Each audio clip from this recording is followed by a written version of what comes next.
Lord of the Mysteries audiobook by Kevin 111 letting slip sometime later. The lecturer, who had relatively high cheekbones, walked up the wooden podium. She cleared her throat and said, "Good morning, kind, charitable ladies.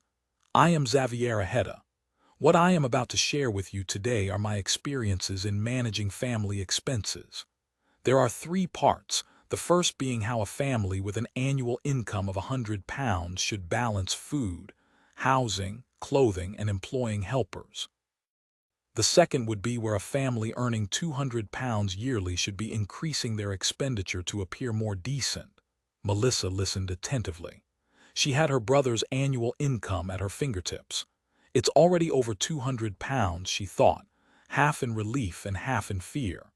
She was relieved and satisfied with her current life, but was also afraid that this way of life would vanish in the blink of an eye. At this point, the wine red-haired Selina covered her mouth. She told her two friends quietly, "She seems to be a believer of the Lord of Storms. She's wearing a windstorm badge." Melissa looked over and saw Xaviera wearing a badge depicting violent winds and tumultuous waves on her left chest. She quickly explained, "Mrs. Shaw, who told me about this seminar, is also a follower of the Lord of Storms. I don't think it's strange that the speaker is a follower too. Yeah, I don't think there is a problem here." "We are here to learn how to budget," Elizabeth concurred with Melissa. "But other than Melissa, we don't need to, nor do we have the right to govern our family's finances." Selina pouted. Elizabeth rebutted without hesitation, "But we'll get married eventually and form our own families." Selina had been a little afraid of Elizabeth after the incident of the demon mirror divination. She nodded in embarrassment and pretended to listen to the lecture attentively. The lecturer, Xaviera, raised her right hand and said, "The premise of any form of budgeting is to respect the opinion of the man of the household. They are the source of income, the pillar of the family. They face anxiety, stress, troubles, and disorder in society in order to obtain everything for us. Thus, we have to create a serene home, one free from troubles from the outside. This will allow them to relax when they come home, allow their souls to be cleansed, allow them to be more prepared to face the challenges to come. So, as the famous philosopher, sociologist, humanities scholar, and economist Mr. Loomy once said, a woman is the angel of a household." Selina stroked her cheek and traced her dimples as she whispered with a little excitement, "Loomy, the person who said that humans are born free." Elizabeth hesitated before answering. "Yes, but he is a believer of the Lord of Storms." At this point, the lecturer, Xaviera, continued, "Mr. Loomy also informs us that females are innately flawed when it comes to intelligence and logic. In that case, unable to judge for themselves whether they should accept the judgment of father and husband as that of the church." One Melissa, Selina, and Elizabeth looked at each other, speechless, after hearing such a description. "Let's go," Selina finally suggested. Melissa and Elizabeth nodded. "All right." They took their veiled hats and bent over, sneaking over to the side door in an attempt to leave without attracting any attention. When they cautiously arrived outside and could finally stand up straight, they suddenly heard a burst of applause coming from the small hall. Melissa instinctively looked back into the hall. She saw Mrs. Shaw as well as many other ladies clapping. "Phew! Praise the lady," Melissa exhaled. She left the uncomfortable place together with Selina and Elizabeth. "Shall we go to Harrod's?" Selina suggested as she stood under a tree. She had already forgotten about what had just happened. Melissa fell silent for a few seconds before saying, "I plan on returning home to study." "Study?" Selina fiddled with her wine-red hair as if she had returned to her regular life. "Also, I have to buy bread, beef, potatoes, and fruits. Klein needs to work today. Benson went to the municipal library. So yeah, I have to go back." Melissa suddenly realized how much she loved her textbooks, her gears, and springs. Selina decided to keep her distance from the unusually weird Melissa. She turned to look at Elizabeth and smiled dutifully, Shall we go to Harrod's together? Even though I've spent all my savings, it's still wonderful to window shop. Sure. Elizabeth accepted the suggestion, then asked casually, Melissa, does your brother Klein have to work on Sundays? Yes, he rests on Mondays, different from ordinary jobs. Melissa unknowingly raised her head slightly. After leaving the Blackthorn Security Company, Klein took a public carriage to House Street. He tried his hardest to suppress his emotions, to not think about the issue of the Antigonus family's treasure. He tried to focus his attention back onto the matter of acting. It was important to fully digest the potion as soon as possible. Improving himself was extremely important no matter when it was. Acting as a seer, I'm not professional enough. The fortune tellers back in the Foodaholic Empire had to go through the almanac all the time before they accomplished anything. Klein held his cane as he sat inside a carriage. He had decided to divine if it was beneficial for him to travel to the divination club today. That was more befitting of a seer. As he was getting off the carriage, Klein took out a halfpence coin. His field of vision narrowed, his pupils becoming darker as he silently recited, "It is suitable to head to the divination club today. It is suitable to head to the divination club today." Dang! Klein flicked the coin up. He didn't look at the rotation of the coin, calmly extending his hand instead. Thunk! The halfpence landed in the middle of his palm. This time the number 12 was facing up.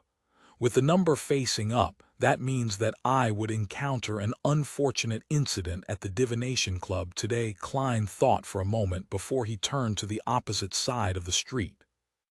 He waited for the public carriage that was headed for Daffodil Street. He felt more and more like a charlatan. House Street, at the entrance to Harrod's department store. Selina was just about to enter the building when she suddenly froze and looked to the side. Did something happen? Elizabeth asked, puzzled. Selina puffed her cheeks and said, Elizabeth, I thought about my mysticism teacher, Mr. Vincent. He passed away just like that, the morning after my birthday. Could it be because I peeked and used his secret incantations? I've always felt guilty and uneasy because of this. Besides, I've been rather unlucky recently. So, Elizabeth asked quietly. Selina bit her lips and said, I wish to do a divination at the divination club over there and see if Mr. Vincent's death had anything to do with me. From what happened at my birthday banquet, I have this nagging feeling that Elizabeth is hiding something from me. I remember the back of the man in a tuxedo. Can't you divine it yourself? Elizabeth asked in surprise. Selina sighed, imitating her father. Sigh, I cannot divine it given my current condition. All right, let's head to the divination club first. Elizabeth agreed to her friend's suggestion. They headed over to the side and made their way to the divination club on the second floor by following the stairs. Hello, good afternoon, Miss Angelica. It's a pleasure meeting you again. Selina gave a lively greeting at the reception area. Angelica smiled and said, You should be able to find me here as long as you come after lunch. Selina exchanged niceties before lamenting Hannah Vincent's death. She then said, I need to have a divination performed. You know the rules of the club. Here is the list of members willing to do it. It's the weekend, so most of our members are here, Angelica explained like clockwork. Selina and Elizabeth huddled their heads together as they scanned the list of names and description together. I used to just ask for my teacher directly. To think that the club would have this many members willing to do divinations compared to last year, Selina said excitedly. Suddenly, she paused for a few seconds and said in puzzlement, Klein Moretti. Isn't this name the same as Melissa's brother? Elizabeth froze. She looked repeatedly at the name Klein Moretti and nodded. That's true. Miss Angelica, is this Mr. Klein Moretti around? Selina asked with a sparkle in her eyes. Angelica shook her head. My apologies, Mr. Moretti didn't come to the club today. All right, we'll find someone else. Selina didn't mind not seeing the person, but she laughed at her friend.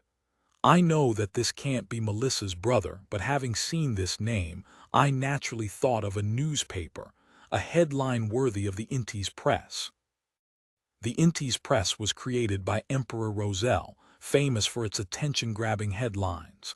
It was one of the most famous newspapers in the northern continent. Elizabeth asked inattentively, "What headline?" Selina cleared her throat and said, "Is it the decay of morals or a problem with society? History graduate actually ends up doing divinations over the weekends to make a living." Adapted from Emile or On Education. 112 Azek, S. Explanation Backlund, Empress Borough. Audrey Hall sat on a suspended chair in a windy corner and looked at the flowers that were blooming under the sun. She thought of Forswall's request. According to Viscount Glaint, there really was a young girl named Zio Derecha being impounded at a temporary prison located in Backlund's North Borough. She was charged with grievous assault against a decent gentleman due to a financial conflict. She caused the man to be bedridden, and he might not be able to stand on his feet ever again. Regarding that, For's explanation was that the gentleman wasn't a nice person, but the head of a gang in Backlund's East Borough. He made a living by being an usury. The cause of the incident was when one of the borrowers found out that the interest was several times higher than he expected, so much so that it was impossible to return the amount of money even after he bankrupted himself. When his discussion with the gentleman ended fruitless, he found the famous intermediator, Zio Derecha, hoping that she could persuade the other party to waive the unreasonable portion of the loan. That gentleman didn't respond well to Zio Derecha's attempts at arbitration, and even threatened to capture the borrower's wife and children that night. Hence, Zio Derecha switched tactics and chose to use physical means. Accidentally, she caused severe damage to the man. Viscount Glaint investigated the matter and confirmed that Forswall was telling the truth. He also confirmed that the gangster had lost control of his underlings. Moreover, after a midnight visit by someone, the borrower's debts were waived. A statement was sent to the prosecutor to plead mercy for Zio Derecha. However, an assault case of such severity wasn't dropped even when the victim decided not to pursue a trial. Glaint wished to solve the problem through normal means. He sent people to talk to lawyers that he was familiar with, but they were only confident of winning a lighter sentence. But it would be very difficult to acquit her from the crime unless she obtains a medical certification stating that she is mentally incompetent or mentally undeveloped.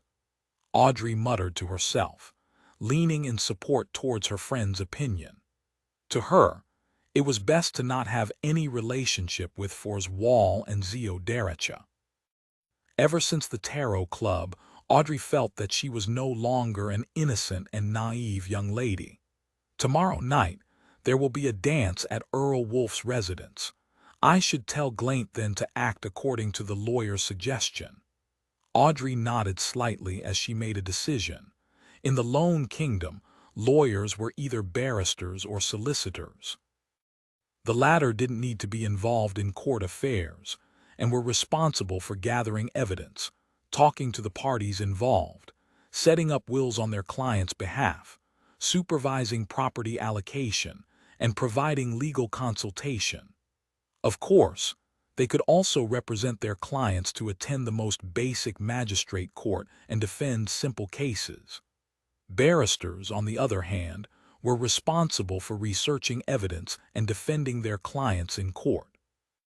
According to the Lone Kingdom's laws, they had to maintain an objective attitude so they couldn't make direct contact with the litigant. They could only communicate with them through their assistants, who were solicitors, to gain complete understanding of the situation. They were all true law experts who possessed outstanding communication skills and were skilled in debate. The relaxed Audrey observed the colorful flowers outside while hidden in the darkness when she recalled something. Medical certification stating she was mentally incompetent, psychiatrist. If the psychology alchemists have grasped acting, does that mean that they can be found amongst psychiatrists?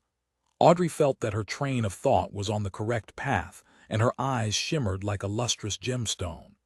Just then she saw her golden retriever, Susie, sneak behind the flower bushes to a spot where only the gardener would be able to reach.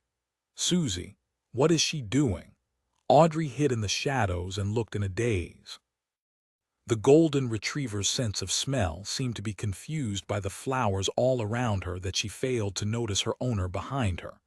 She opened her mouth and produced sounds that was akin to one's exercising of their voice.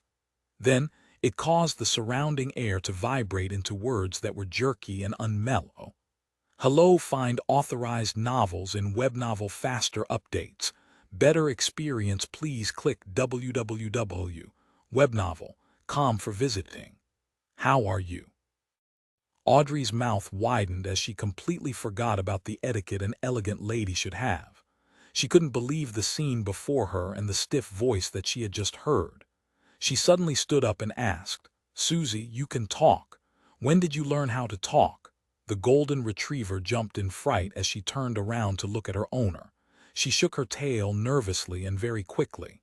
She opened and closed her mouth a few times, vibrating the surrounding air. I don't know how to explain. I am a dog after all. Upon hearing that, Audrey was suddenly at a loss for words. Monday morning, Klein followed his plan to revise and consolidate his mysticism knowledge. Then, he took the public carriage to Coy University. He wanted to increase his interactions with Mr. Azik and find out exactly what he knew. In the 3-story gray building of the history department, Klein and his teacher, Cohen Quentin, chatted for a while and exchanged their information regarding the historical ruins on the main peak of the Hornicis mountain range. Having not learned anything new, he seized the opportunity to enter the office diagonally opposite when his mentor left to handle certain matters. He then walked over to Azik's desk. The lecturer had stayed behind to take care of some matters. Mr. Azik, can I have a chat with you? He asked the man with the tanned skin, gentle facial features, and the small mole below his right ear. He took off his hat and bowed.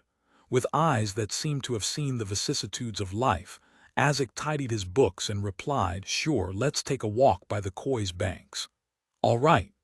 Klein held his cane and followed him out of the 3-story gray building. Along the way, they maintained their silence. Neither of them spoke. When the flowing river water entered their vision and there were no teachers or students passing by, Azik suddenly stopped in his tracks. He turned his body halfway, faced Klein, and asked, Is there something I can help you with? Klein remained silent for a long while, thinking of several tactful ways of asking his questions, but he gave up on all of them. Therefore, he spoke frankly and directly asked, Mr. Azik, you are a trustworthy person, a respectable gentleman.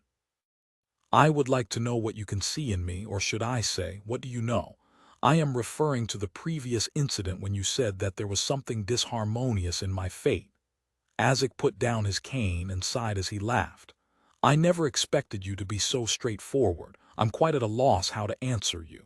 To be frank, disharmony in your fate was the only thing that I could see. Other than that, I don't know any more than you do. Klein hesitated and asked, But how could you tell? I don't believe that this was derived from divination. Azik looked sideways towards the Coy River. His intonation was tainted with some bleakness. No, Klein, you don't understand. Divination can reach that kind of level. It only depends on the person doing the divination. Of course, my divination was merely an excuse.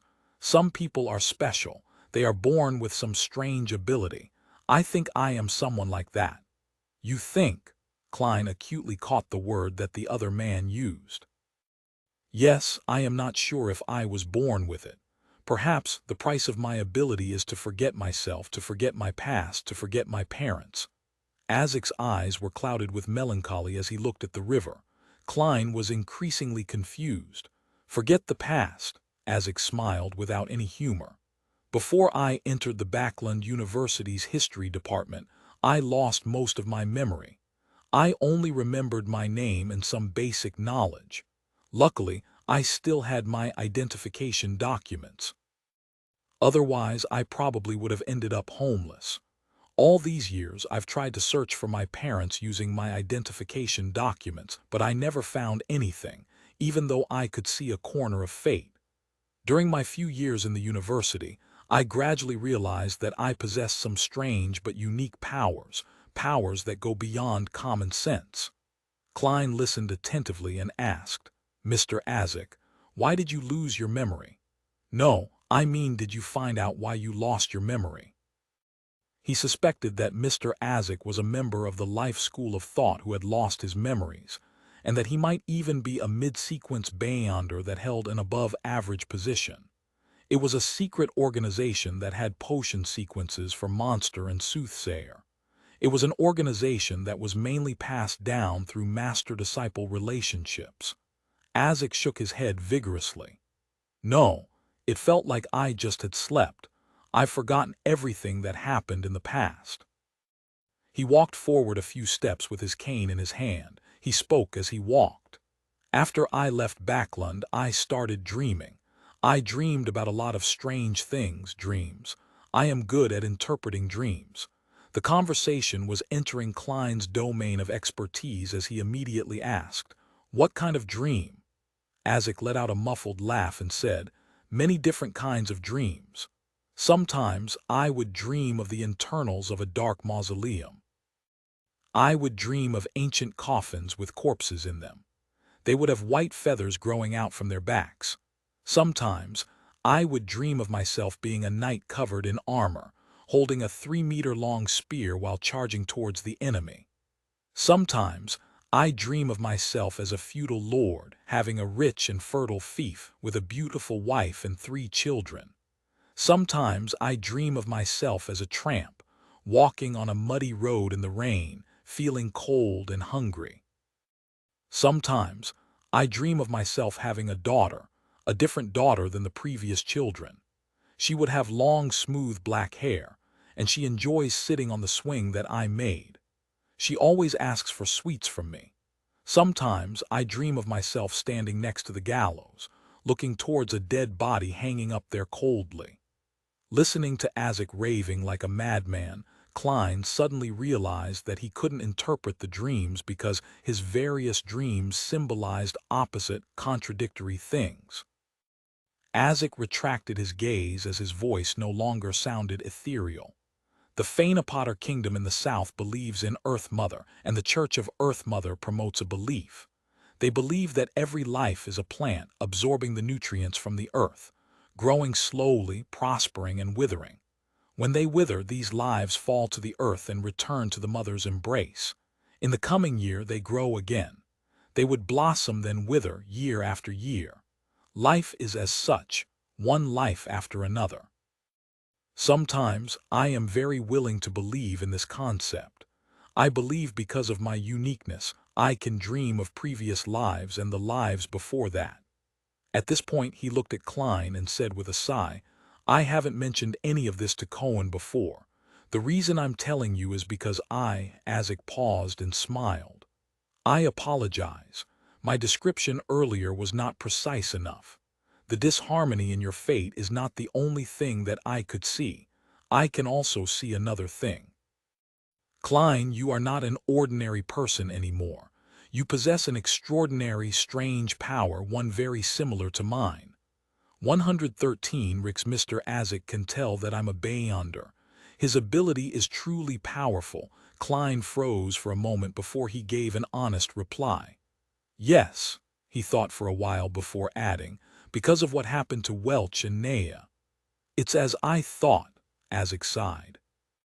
"There were 2 people with extraordinary powers amongst the group of police that came to question me and Cohen. It was probably Captain and Leonard. They were in charge of Welch's case." Klein nodded slightly, not interrupting Azek. Azek raised his cane and said, "You should have entered their circle. I hope that you can help me search for clues of my origin. You do not need to go out of your way to do it, just note it down if you find any clues." Upon saying that, Azek wore a bitter smile. "I don't know any other person with extraordinary powers. You cannot imagine what emotions a man without a past has. You are like a boat floating in a vast ocean. The most terrifying thing is not facing a storm but not being able to find a harbor. The inability to navigate to shore. All you can do is take on disaster after disaster with no end in sight, never to feel peace and safety. No, Mr. Isaac, I know how it feels, for I am in a similar position. Fortunately for me, I have the memory fragments of the original Klein, as well as Melissa and Benson. Klein answered silently before he asked, Mr. Isaac, why didn't you join a similar group when you possess such magical ability and search for clues yourself? Isaac looked into Klein's eyes and let out a self-deprecating smile. Because I'm afraid of death. He sighed and continued, I have gotten used to life like this. I like my life. I don't have the courage to take that risk, so I can count on you. Klein didn't say any more. He promised, I'll pay special attention if I come across any clues. All right, we should return to the office. Let's have lunch together with Cohen when he's done with work. Do you remember, the East Balham restaurant in the university is quite good. Heh, my treat. Isaac lifted his cane and pointed to a direction. My apologies, I really have no memories of that. How could the studying original Klein have afforded the East Balham restaurant? Even if Welch was treating, he would still reject going to such an expensive place. Klein pressed on his hat and returned to the third level of the grayish stone building, which housed the history department with Isaac. A few steps later, Isaac suddenly spoke. I'll be on summer break after I finish settling all my work at the university. You can visit me at my house or write to me. Klein nodded and said casually, Mr. Isaac, I thought that you would head to Daisy Bay for a vacation. No, it is too hot in the south right now. I don't like the so-called sunbathing. Look at my skin color, it tans easily. I'd rather head to the winter county to the north of the Fasak Empire to ski, sightsee, or hunt seals. Isaac, who had a copper skin tone, smiled as he replied. I would too. Klein, who had just joined the Nighthawks, revealed a look of envy. After lunch, Klein returned home and took a nap before beginning his revision and study of charms and amulets. He hoped to grasp them quickly to create objects that could at least be used in battle and help him. When it was approaching 3 in the afternoon, Klein packed his stuff and sealed the room with a wall of spirituality. In the majestic divine hall above the gray fog sat a long, ancient mottled table. Klein sat at the seat of honor, his face enveloped by the thick fog. He looked at the still obscured justice and the hanged man as they appeared at their designated seats. Miss Justice's emotions doesn't seem too stable. Worry, unease, and a little lost. Klein observed the only female member of the Tarot Club with his spirit vision. Words couldn't describe Audrey Hall's emotions. She was extremely shocked by Susie's sudden speech. She had imagined a future with herself as a great detective or famous psychologist bringing along her assistant Susie. But if that became the dog detective Susie bringing along her assistant Miss Audrey, then it would be no, not a little, it would be straight up weird. It leaves me lost. Audrey suddenly sat up straight. She wanted to request for Mr. Fool's and the hanged man's help, but she swallowed the words she was about to say. How should I ask this? What should I do if my pet is abnormal? How should I interact with a pet that can speak, one that has decent intelligence? No, this is the Tarot Club, not an experience sharing on pets. I bet that the good impression that the hanged man and Mr. Fool have of me would shatter if I ask those questions. Audrey's mind whirled. Finally, she organized her words and said, Honorable Mr. Fool and Mr. Hanged Man, who has helped me all this time, I have a question to ask. What can a pet with beyonder powers do for its owner? In other words, how useful is it? She had just said her piece when she noticed Mr. Fool and the hanged man slip into silence. The atmosphere became a little weird. Hey, say something. Don't look at me with those eyes. I did nothing. Really, I was asking for a friend. Audrey wanted to burrow into a hole out of shame. She deeply regretted asking that question. Considering that she had previously asked what would happen if an ordinary animal consumed a sequence potion, did she share the potion she formulated with her pet? That seems like something only Miss Justice would do. I feel a little pathetic being the boss of a heretic cult, with her as a member. Klein lifted his right hand and propped it against his forehead, and pinched it twice without giving an answer.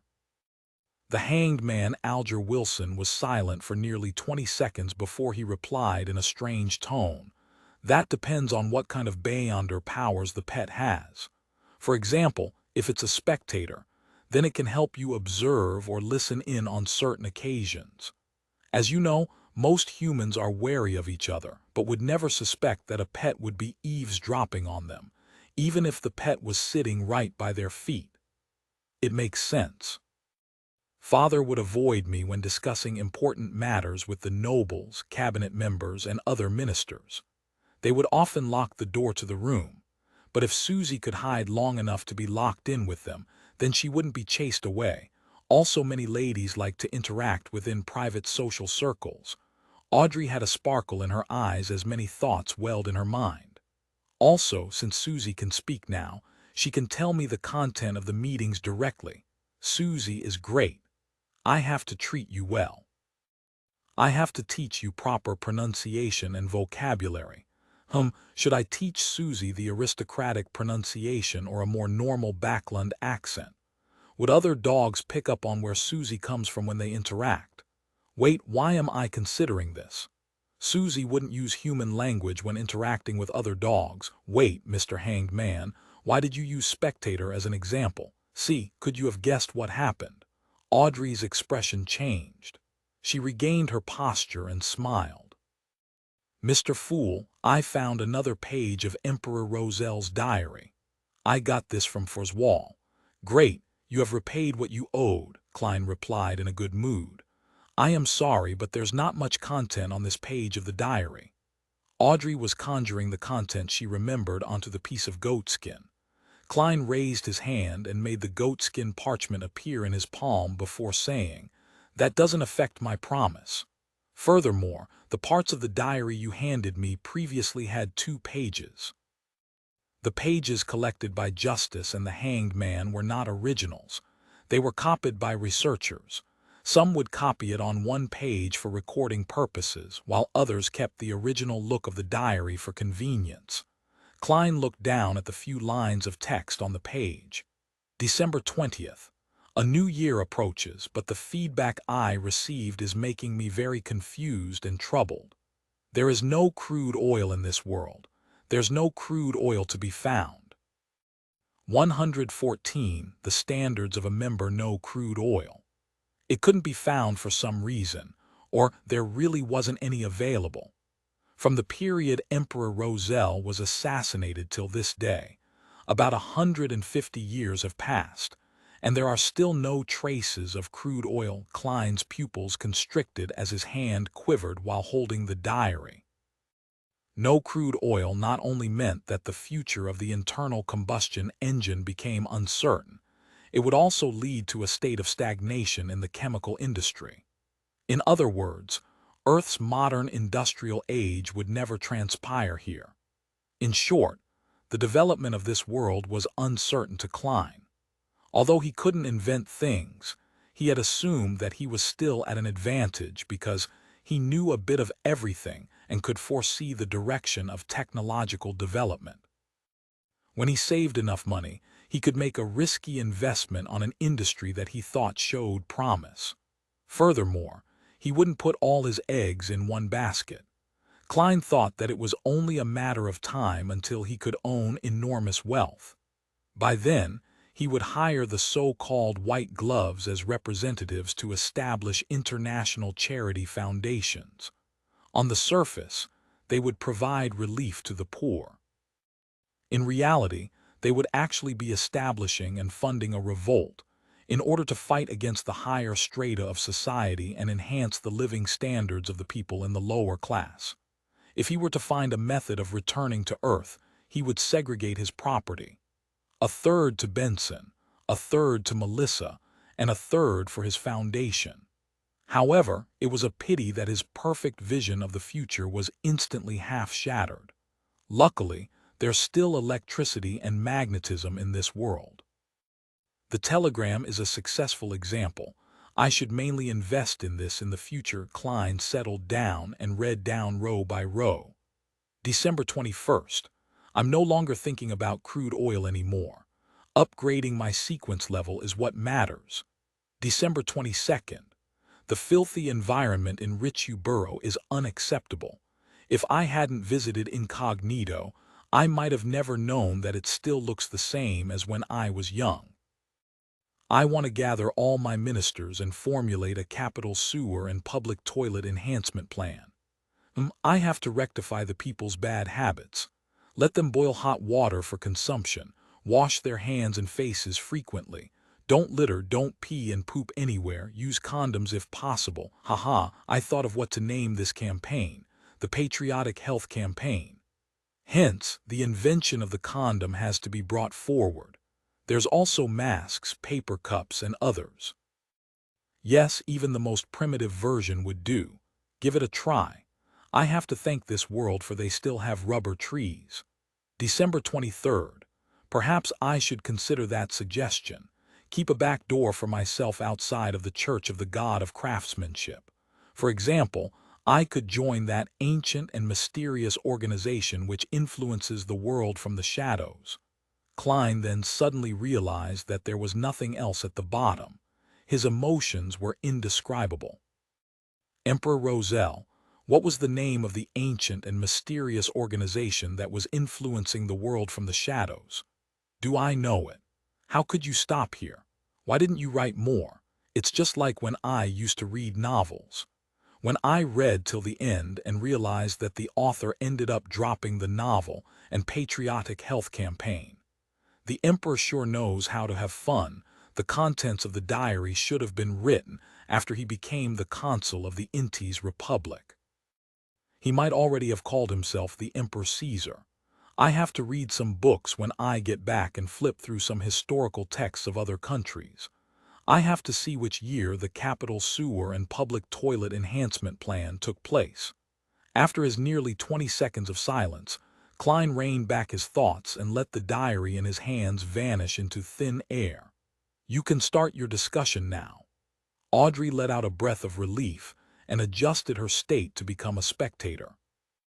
She smiled faintly and said, I'd like to know if there are any sequence potion named Tribunal, or a kind of beyonder that can go through wooden doors or make locks ineffective. I know about this. Enveloped in the grayish-white fog, Klein was going to reply, but the hanged man answered first. I need you to help me investigate something in return for the answer. What is it?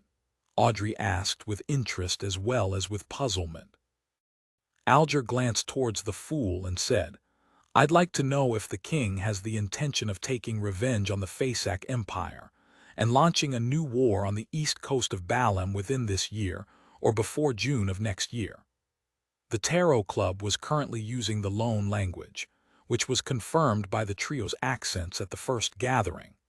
Hence, Alger knew that Miss Justice was a noble in the Loan Kingdom, while he also believed that Miss Justice knew that he was alone. As for the fool, Alger believed that his behavior as a loan was merely a disguise that would ease the discussion. Ever since the ritualistic magic, Alger started using him to address the fool politely.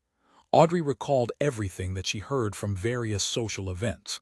She nodded confidently and said, No problem, but I would need sufficient time to be certain. I can wait. Alger smiled and said, With Mr. Fool as a witness, I believe you wouldn't go back on your promise. Audrey looked towards the quiet yet mysterious fool engulfed in gray fog as the corner of her mouth curved upwards. But I think the value of this information is worth more than both questions put together. When you confirm the answer, I'll provide compensation depending on the situation, Alger replied with an answer he prepared beforehand. Miss Justice, Mr. Hanged Man, do you need virtual currency to determine value? Klein smiled and leaned backwards while he looked at the two people before him. Audrey relaxed and cheered for herself in her mind. Well done, Audrey, you learned how to negotiate. She was so excited that she nearly broke out of her spectator state. She quickly thought of something and asked, "Oh right, Mr. Hanged Man, did you receive the 1,000 pounds? I'm sorry, I'm still sailing. I have yet to return to land." Alger wasn't willing to bring it up. He answered her original question. The beyonder that can go through wooden doors and foil locks would probably be Sequence 9 apprentice. The secret organization, Theosophy Order, has its formula. However, don't ignore the possibility that it was obtained through other channels, such as an ancient tomb of the fourth epoch. The Theosophy Order, the secret organization that has countless ties with the demoness sect. Klein rubbed his chin with his finger leisurely. Seeing that Mr. Fool didn't refute what was said, Audrey couldn't help but sigh. If I had found the formula for apprentice before, I might not have opted for spectator. The performance was simply outstanding. Alger didn't bother with Miss Justice's remark but continued his explanation. There is also a sequence potion that is entitled Arbiter. I think you should be familiar with it, because it is the sequence pathway that the Augustus and Potter Kingdom's Castia family has. Of course, the low sequence formulas were used as rewards in ancient times. Some nobles might have received it before. The Augustus family was a royal family of the Lone Kingdom, while the Castia family was a royal family in the Potter Kingdom. It turns out that the Augustus family are all arbiters. Audrey was enlightened and felt that it cleared up her suspicion. She sighed and thought, it's no wonder I've always gone along with their arrangements, always uncomfortable, always willing to admit defeat, like I'm never myself when I'm before them. I thought it was because I was timid. The arbiter has a convincing charm and considerable authority, as well as outstanding combat ability that can deal with the unexpected. Alger described the situation simply. Audrey nodded slowly and leaned backwards. She then spoke elegantly. I have no more questions. Alger thought and looked towards the seat of honor at the long bronze table. Honorable Mr. Fool, I'd like to ask if the true creator's holy residence that the Aurora Order advocates is the legendary Forsaken Land of the Gods. Forsaken Land of the Gods. I have only seen that term once in Roselle's diary. It might be in the secret dockets of the Nighthawks, but it isn't something I can know of currently. How do you want me to answer? Klein nearly twitched the corner of his lips. He considered it for a while, then he replied in a calm tone, "This is not something you should know now." Alger felt his heart tighten, and he immediately lowered his head and replied, "Please forgive me for overstepping my boundaries." Audrey wanted to ask about the Forsaken Land of the Gods, but she also gave up the thought when she heard that. In the lofty divine hall above the gray fog, silence suddenly filled the air. At that moment, Audrey felt that she should say something. "Mr. Fool, if I have the opportunity to join another organization, such as the Psychology Alchemists, is it permitted?" Klein maintained his posture of leaning backward as he said with a chuckle, "That is no problem. My requirement is that the existence of the Tarot Club is not to be exposed. If you become a member of another organization, the materials and information you can use for exchange will also increase." After saying that, he suddenly recalled that he was also a member of another organization. He was a real Nighthawk, while the Hanged Man was most likely related to the Church of the Lord of Storms. Would my Tarot Club be the so-called Rebels Alliance, Traitor Gathering? Klein was drowned in deep thoughts. I understand now. Audrey was excited, but she immediately thought of a question. "Mr. Fool, if I found a suitable gentleman or lady for this gathering, could I guide them to join? How do I do that?" Alger thought and asked, "Mr. Fool, what is the requirement to be a member of this gathering? How do we determine? Ambitious, ethical, cultured, disciplined." 4 words popped into Klein's head instantly. He maintained his silence for a few seconds and only spoke when Justice and Hanged Man appeared a little uneasy. "You can inform me here of people who you find suitable. I will decide if they will join us. Before that, you can't give any hint that would cause the secret of the Tarot Club's existence to be exposed. You must remember, to non-gathering members," Klein paused and said in a heavy voice, "you must not speak my name without my permission. 115 Chi, you must not speak my name without my permission." Several minutes after the gathering ended, Audrey and Alger, who had returned to their bedroom and ship respectively, could still hear the words of the fool reverberating in their ears. Their impression of the mysterious and powerful Mr. Fool was normally relaxed, calm, and unfathomable. It was rare that he would adopt such a stern, supercilious attitude. Because of that, they were exceptionally alarmed. They submitted to his wishes sincerely. They were no strangers to words like that, but these instructions were normally recorded within the Revelation of Evernight or the Book of Storms. In the West Borough of Tingen City, on Daffodil Street, Klein pulled open the curtains and allowed the golden sunlight to pour into his bedroom. He had inspected the star that previously sent out a prayer after Justice and the Hanged Man left, but didn't obtain any information this time round. Since the Crimson Star had the ability to store prayers, akin to sending offline messages, Klein believed that the youth who spoke Jotun hadn't prayed again from the last 2 times he entered the world above the giant. This made him suspect that there was no hope left for the youth's parents, and that the young man had chosen to give up. With his back facing the sunlight, Klein walked to the edge of his bed and laid down. He didn't want to move. He knew that he shouldn't waste any time and head to the Divination Club and continue the process of digesting the potion, but he didn't want to move. He laid silently on his bed, enjoying his rare break. He had a full schedule from Tuesday to Friday, mysticism lessons and practicals in the mornings, shooting and combat training in the afternoons. He was mentally exhausted by the time evening came around.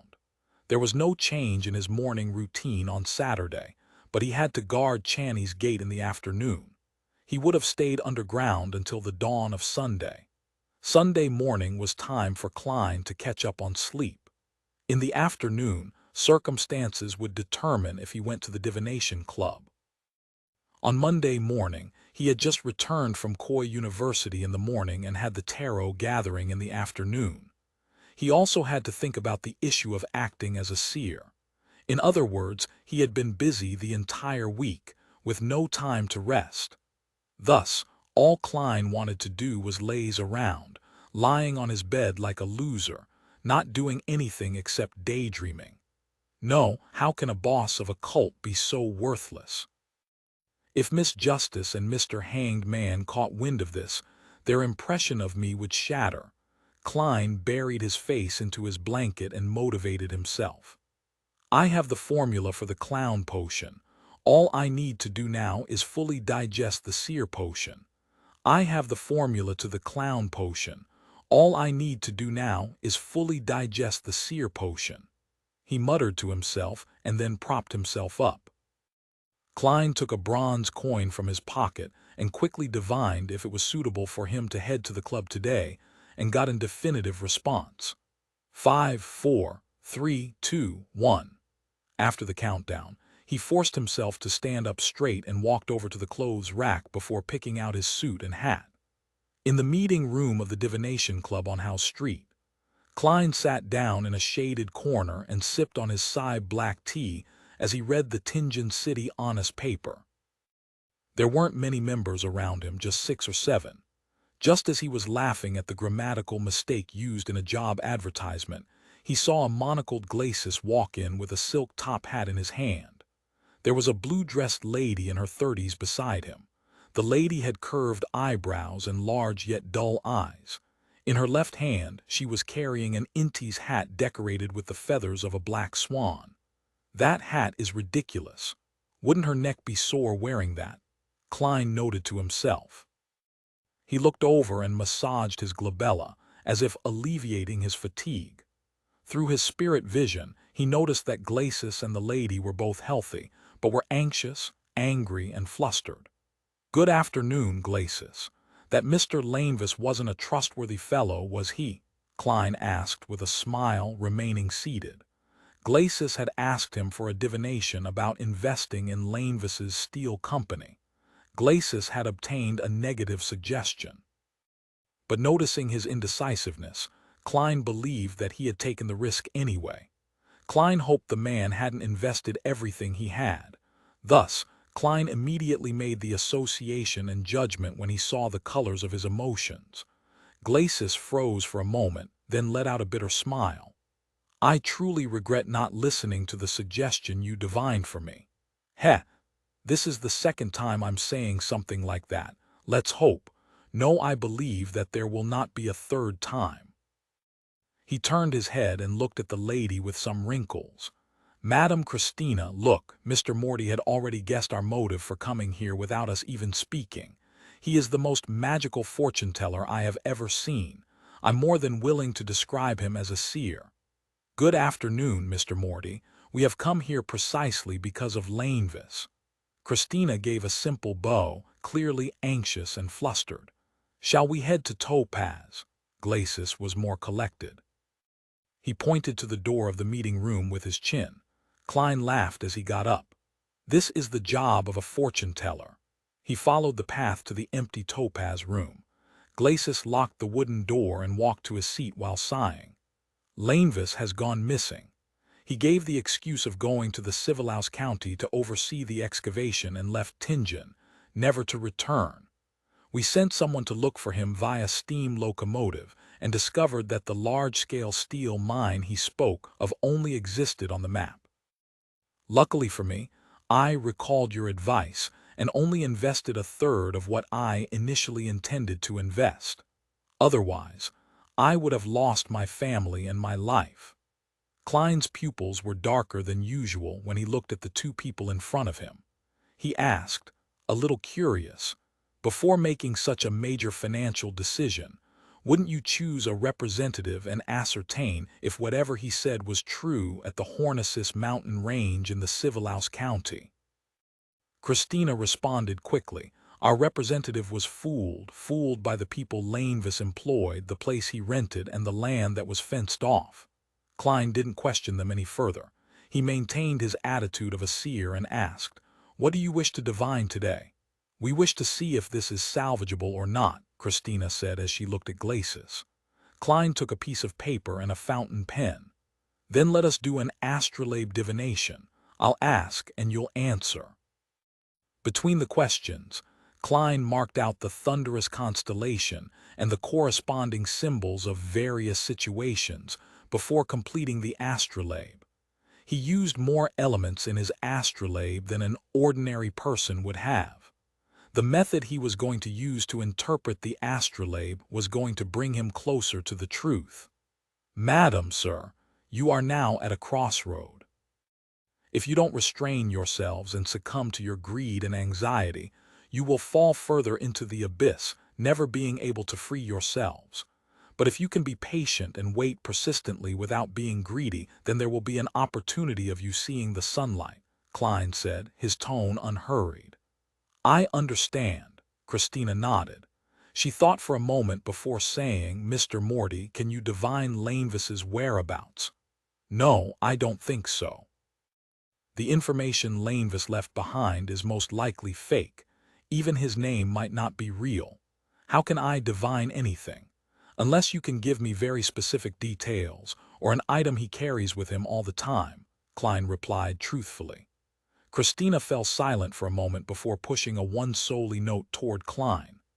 "I have heard from Glacis that you are a true seer, who is respectful and fearful of fate and not greedy for money.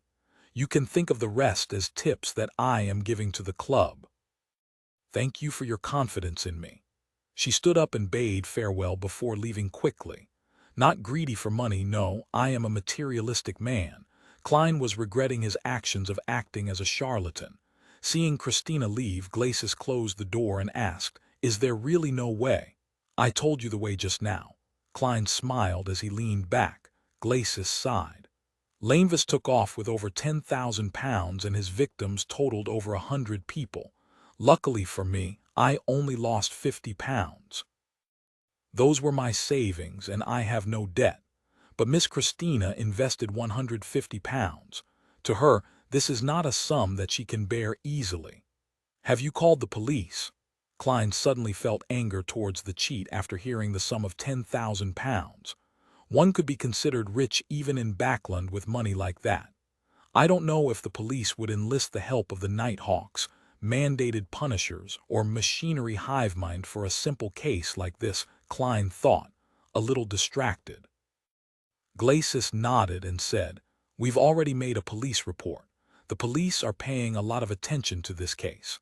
After much discussion, we're willing to take out a portion of the money we would get back as a reward. One can get 10 pounds as a reward if they manage to provide clues about Lanevis's whereabouts. If you can give a precise location and help the police catch Lanevis, you can get a reward of 100 pounds. 10 pounds for a clue, 100 pounds for catching Lanevis." Klein's eyes nearly sparkled after he heard that. His breathing became heavy. He happened to be worrying about how he was going to pay the detective in the future. He could barely afford the second phase of the payment with the extra salary of 3 pounds he received this week. But if the private investigator managed to complete his mission within the next week, then he wouldn't have enough to pay off whatever he promised to pay. He would be lacking a few solely, provided that he wouldn't need to spend his savings elsewhere this week. Perhaps the police will have some items belonging to Lanevis, but they won't be very useful if he's already left Tingent. Klein felt a mixture of excitement and disappointment. In the next hour and a half, Klein got another 2 customers due to Angelica's recommendation. One was a divination for a 1-year-old toddler. Klein immediately drew the corresponding birth astrolabe and explained it, much to the satisfaction of his customer. The other was searching for an item. Klein used tarot reading, coupled with dream divination, to give him a general area. This made his customer very shocked, for he had never seen a fortune teller that could give him such accurate information. Perhaps I could obtain enough funds just by doing divinations for others. Klein, who had received some tips, put on his hat, held his cane, and walked toward the exit of the club.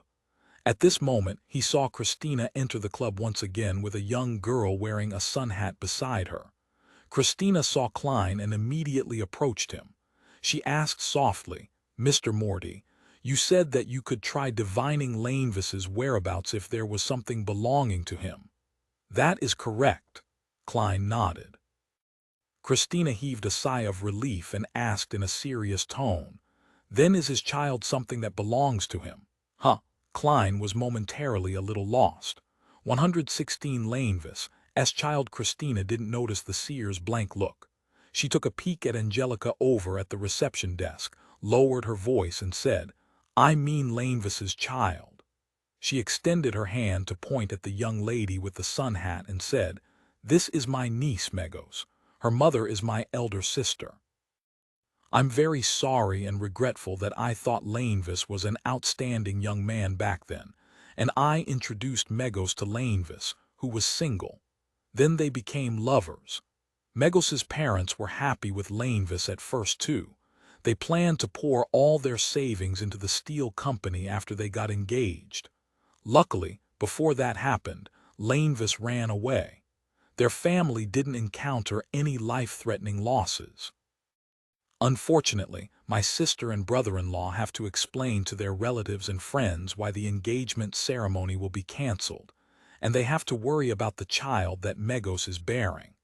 Find authorized novels in Webnovel Faster Updates. Better experience, please click www.webnovel.com for visiting. We believe in the God of steam and machinery. We are not believers of Lord of Storms. We don't believe in chastity before marriage. We don't blame Megos and even pity her. However, the existence of the child does make things difficult, especially since he has such a father. He took advantage of people both financially and sexually. Klein looked towards Megos, who was standing quietly next to her. He then realized that the lady was quite a beauty.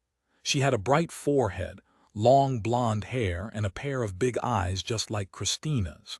She looked depressed yet calm, and her lips were tightly pursed together. What an infuriating swindler, and he even got away successfully.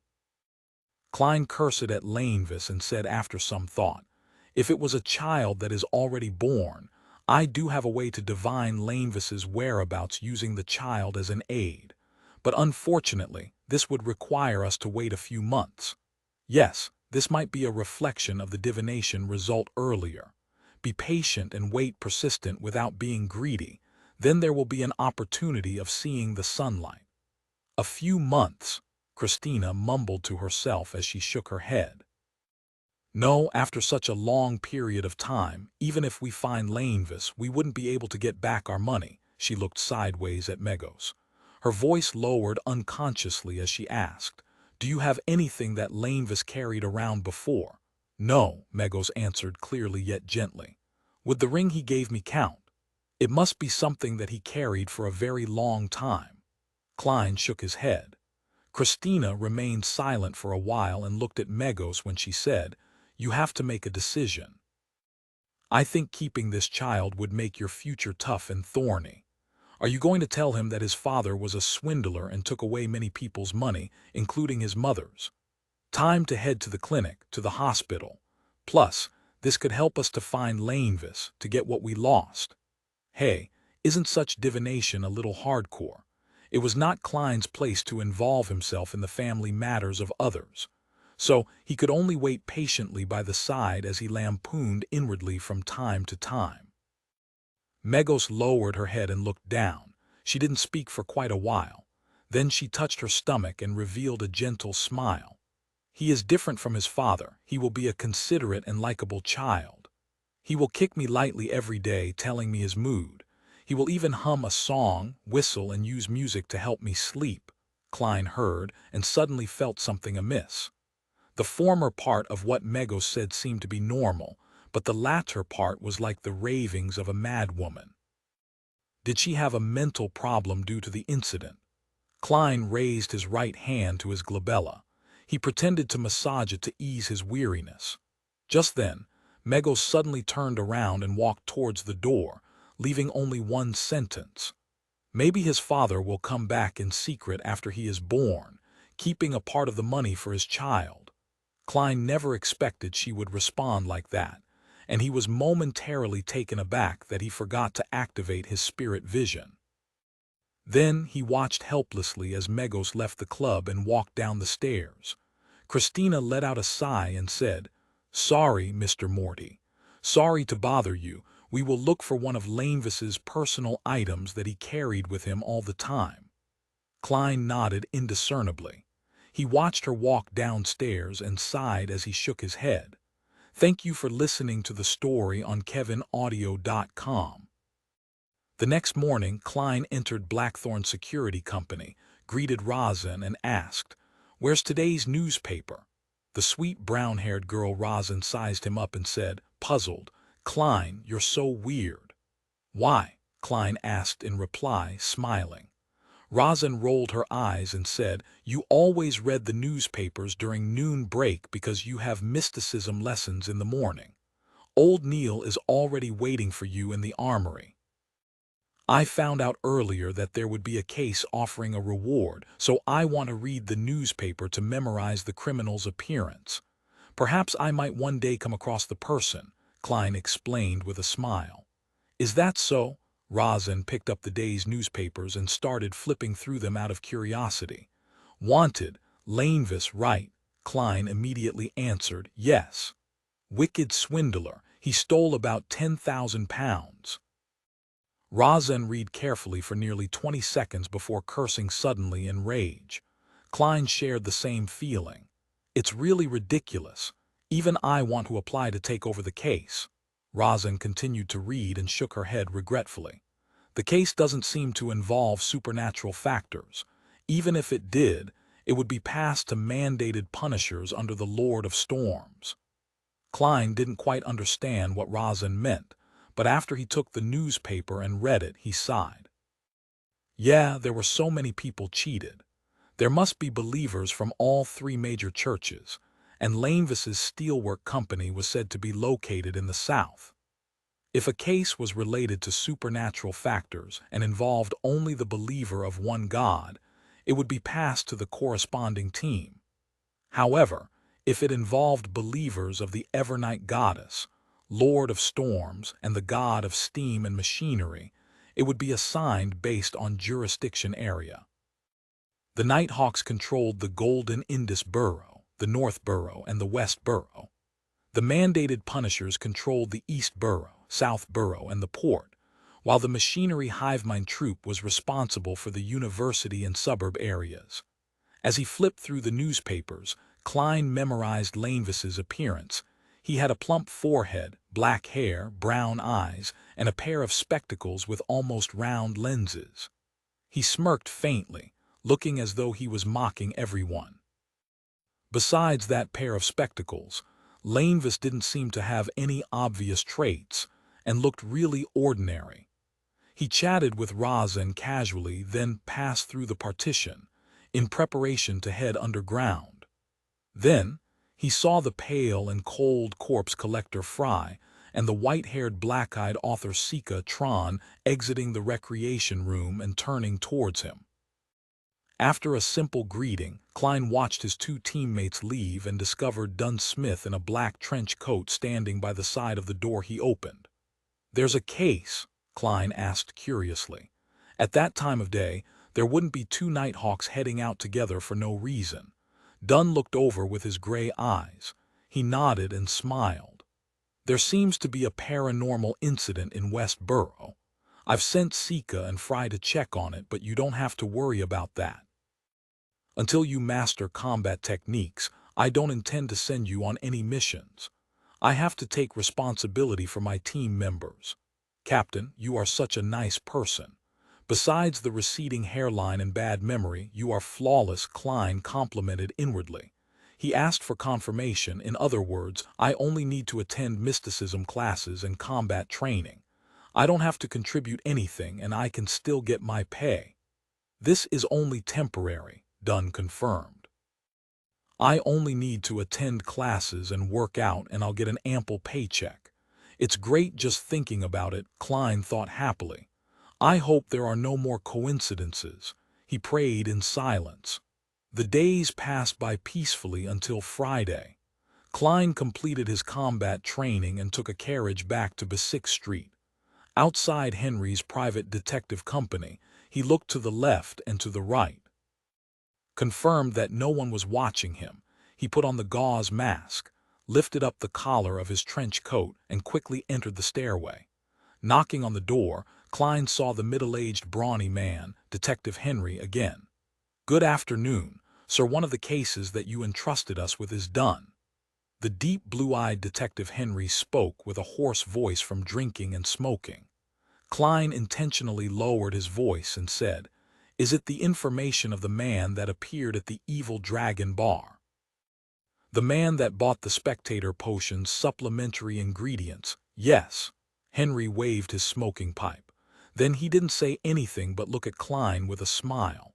Klein understood what the man meant and he took out 4 one-pound notes and handed it over. "This is the second payment." He paused and added, "Write me a receipt." His private stash of money had been reduced to less than £1. "No problem." Henry coughed. He checked the anti-counterfeiting marks on the notes as he instructed his staff to bring over pen and paper. Then, he beckoned to Klein for him to have a seat while he quickly wrote a receipt and stamped a seal on the bottom. After completing everything, Henry took a puff at his pipe and said, "According to your description, my assistant and I waited at the Evil Dragon bar for 3 days before finally meeting that man. He's quite an alert gentleman and is good at observation. Thankfully, we're experienced. His name is Daxter Guderian, a doctor of the Greenhill Mental Asylum. 117 contact Daxter Guderian, a doctor of the Greenhill Mental Asylum." Klein silently repeated what the detective had said and started to think about the ways he could interact with this doctor, whom he suspected to be a spectator from the psychology alchemists. He didn't want to take too much of a risk on this matter. He didn't want the Nighthawks to discover that he was problematic. He didn't want to lose the life he had now over a mere exchange of information and resources. Furthermore, this person was most probably a spectator. Anyone who hadn't undergone special training wouldn't be able to hide their motives and thoughts from a person like that. I'll get a proxy, making me appear a little more mysterious. No, the more people involved, the easier it is for there to be problems. Yes.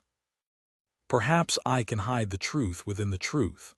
I'll let that doctor know of my thoughts and feelings through my expression and body language, but not the whole truth. As Detective Henry described Daxter Guderian, Klein thought about what methods he could use to minimize risk without affecting the results he wanted. Slowly, he found inspiration in a detective film he had once seen. Well, I can try that, but I'll have to practice it repeatedly. Klein nodded inwardly before directing his full concentration on what Detective Henry had to say.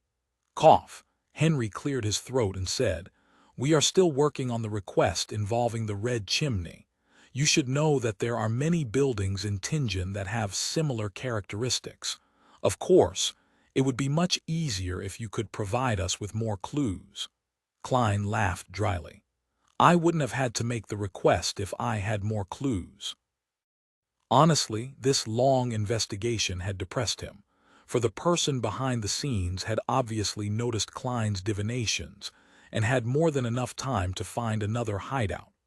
Thus, all he could do was hope that he could find relevant clues from the information of the tenants. And that alone cost £7. Just the thought of it made him feel the pinch. Klein grabbed his cane and left after Detective Henry finished his report. At 20 minutes to 9 on a Saturday morning in an office of the Green Hill Mental Asylum, Daxter Guderian, who was wearing gold-rimmed spectacles, removed his jacket and hat and hung them on the clothes rack. He had just picked up his tin of coffee powder when he heard knocking on the door. "Please come in," Daxter said casually. The half-closed door opened, and a young man wearing a black windbreaker entered. Daxter didn't recognize the person that walked in, so he asked, puzzled, "Good morning, you are." Klein closed the door, took off his hat, and pressed it against his chest before bowing. "Good morning, Dr. Daxter. Please forgive me for taking the liberty to visit without any warning. I am Probationary Inspector Klein Moretti of the Alwa Police Department. These are my identification documents and badge." "Inspector." Daxter muttered softly as he received Klein's identification documents and badge. "Special Operations Department." He looked up slowly, his eyes calm as if he was scrutinizing something. Short black hair, pupils slightly darker than brown, a scholarly aura, no ill intent at the moment. Daxter returned the items and pointed to the chair on the other side of the table. "Please have a seat, officer. How might I assist you?" Klein sat down and placed his cane to the side. He slowly put away his documents and badge, then smiled. "Please allow me to reintroduce myself. I am also a member of Tingen City's Nighthawk Squad, specializing in dealing with incidents involving the supernatural." "Good morning, Mr. Spectator." Before he finished his sentence, he wasn't surprised to see Daxter's pupils constrict. Daxter retracted his hand, looking like he was about to escape. "Officer, I don't understand what you mean." Daxter forced out a few words, almost unable to maintain his form. "I don't like jokes like this. Perhaps I should call security." Klein slowly took out his revolver from his armpit holster, his smile unchanging. "Mr. Daxter, I know that you can see my confidence and that I do not have any ill intent. Honestly speaking, I wasn't too sure myself, but your reaction gave me the answer I needed." "Every sentence I said just now is true," Klein added in his heart. Daxter relaxed slightly, his gaze shooting toward the revolver. He asked, confused, "I find it hard to understand why you came looking for me." "I don't think that I revealed anything," Klein laughed and replied. It was just a coincidence, or perhaps fate wanted us to meet. We ran into each other once in the underground market at Evil Dragon Bar, but you didn't notice me back then. You were smart to purchase the supplementary ingredients for the potion first, but since I am familiar with that formula, you caught my attention. Daxter suddenly exhaled as if he just lost the motivation to defend himself. I see. I thought I was careful enough to think that. After muttering to himself, he looked into Klein's eyes and said, "Officer, I know that you're not here to arrest me. What is your true motive for being here?" With a relaxed expression, Klein said, "I am different from the other Nighthawks. I don't believe that Beyonders not within our ranks are criminals in the making. This is not fair to those who adhere to the law." Daxter changed his posture. He loosened up and said, "The world would be at peace if the other Nighthawks, mandated punishers, and machinery hivemind acted like you. You know of other members from the Nighthawks, mandated punishers, and machinery hivemind?" Klein feigned surprise. "This is not something a person who became a Beyonder by mistake should know. There must be an organization behind you." He leaned back and said with a smile, "Psychology alchemists." He casually watched Daxter's expression contort as he said those words. I could see that you were anticipating my answer, yet I still missed the bait and fell into your linguistic trap, Daxter said in frustration. He started to notice that the spectator state wasn't omnipotent. He could tell why the other party was here, but it didn't mean he understood the specifics. Klein stroked the cylinder of his revolver and said, "Doctor, we need to have an honest conversation. That can start with me. I don't believe that Beyonders not under management are potential criminals, but I agree that every Beyonder must be registered and monitored. This is a precaution against the risk of Beyonders losing control. It's to avoid the occurrence of something even more dangerous. I won't disrupt your normal life, but I hope that there can be limited cooperation between us." "Limited cooperation?" Daxter asked, as if thinking about something. Klein let out a soft chuckle. "Yes, limited. For example, tell me about your condition regularly. You should know that it is possible to save someone who has not completely lost control yet, and the Nighthawks have considerable experience in this regard. Or if you could give me clues of a Beyonder you know, or a Beyonder in your organization who is about to do something that can endanger the innocent. Or if you would like to exchange something for items that you could make more use of. This is a perk I am giving you. You should know what perks mean. Also, you need not worry about being suddenly prosecuted by members of the Nighthawks, mandated punishers, or machinery hivemind one day. You can live your life in joy and stability. We will give you something you can use to prove your identity. You can use it when you have no other options left." Daxter listened on silently. It was a while before he said, "You want me to betray my organization?" "No, not betray," Klein said sincerely. "This is the protection of justice, morals, and kindness. You are stopping something evil, merciless, and bloody. Other than that, I wouldn't ask you to betray the secrets of the organization you are in." Daxter thought for a moment, as if feeling better now that there was an excuse. He was silent for a few seconds before he extended his right hand. "Here's to a successful cooperation." Klein shook his hand with his free hand and said, "A successful cooperation." He paused for a moment before chuckling. "Doctor, can you now tell me if you are a member of the psychology alchemists?" "Yes," Daxter nodded. Klein, who hadn't deactivated his spirit vision since he entered, didn't see any changes in the colors of his emotions. Thus he asked discreetly, "How did you join the psychology alchemists?" Daxter looked into his eyes and said, "I discovered that there was a patient of this asylum who could see right through me when I was tending to him. His clear mind was nothing like a lunatic. His name is Hood Eugen." Klein committed the name to memory and chatted with Daxter a little longer, deciding on a secret way to communicate and meet up. He didn't exchange matters regarding potions, formulas, and rumors for the time being. At an appropriate moment, he bade farewell and put away his revolver before leaving Daxter's office. Daxter exhaled after he saw Klein's back disappear from his field of vision. He slumped into his chair, feeling a little agonized and little relaxed. 36 Zoutelen Street. Inside Blackthorn Security Company. Seated behind his desk, Dunn swept the area with his gray eyes and asked, "What happened?" Klein, who was late by about half an hour, organized his thoughts and said, "Captain, I found a Beyonder and confirmed that he is a member of the Psychology Alchemists. He's an Orthodox doctor and is willing to cooperate with us.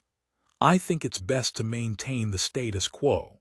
He could help us learn more about the current condition of the Association of Psychological Alchemy." After pausing for a few seconds, Klein added, "I want to develop him into an informant for the Nighthawks, or a hidden external member." The word informant came from the Inti's language. It was created by the Emperor Roselle. Dunn nodded slowly and said, "You handled the situation well, but it would be best to inform me when you face such a situation in the future. Give me that doctor's information and a written account of the way you handled the situation. I will give him something he can use to prove his identity. Also, don't speak of this to Leonard and the rest. Even though they are trustworthy teammates, the protocol clearly requires us to keep this close. You will be in charge of contacting that doctor in the future." Klein exhaled silently and replied with a smile, "All right." 118 August time flew by and Tingen bade farewell to the end of summer. The temperature hovered between 26 and 27 degrees Celsius. Whoosh! Klein stood up from the bathtub and took a stride forward, sending water droplets to the floor. He stood there naked, looking down at his abs.